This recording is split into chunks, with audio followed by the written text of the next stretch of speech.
గత పాలకులు చేయనటువంటి పనులు ఈరోజు మీరు చేస్తున్నటువంటి గ్యారెంటీ ఏంటి? మీ గ్రామ ప్రజలు మిమ్మల్ని నమ్మి ఎందుకు ఓటేయాలి? ఎక్కువ వర్షం పడ్డప్పుడు వాటర్ ఇళ్ళలో పోతున్నాయి, అది చూసిన ఈ పాలకులు కనిపించలేదా? లైట్లు ఖరాబ్ అయిపోతే చీకట్ల చిన్నపిల్లలు బయటకు వచ్చి ఇబ్బంది పడుతున్నది, అది కనిపించలేదా?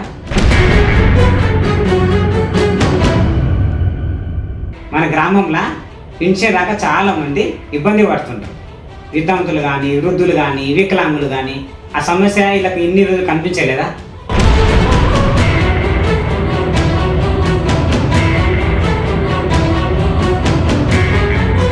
ఈ సమస్యలను చూసి చూసి విసిగి చెంది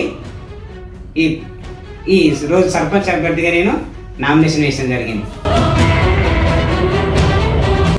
ఏదో సర్పంచ్ అయిన తర్వాత ఆస్తులు కుదబెట్టుకున్నామనో, సంపాదించుకున్నామనో, లేకపోతే సంచులు నింపుకోమని అలాంటి ఉద్దేశం నాకు ఏమాత్రం లేదు. ప్రజలకు సేవ చేయాలనే ఉద్దేశంతో మాత్రం తప్ప నాకు ఎలాంటి ఆశ లేదు. ఈ మీడియా ముఖంగా మా గ్రామ ప్రజలకు ఏం చెప్పాలనుకున్నా అంటే, మీరు నన్ను గెలిపించినట్లయితే మీకు ఏ టైంలో అయినా సరే ఎలాంటి సమస్య ఉన్నా నేను పరిష్కరించడానికి సిద్ధంగా ఉన్నా. మీకు సేవ చేయడానికి నేను సిద్ధంగా ఉంటా.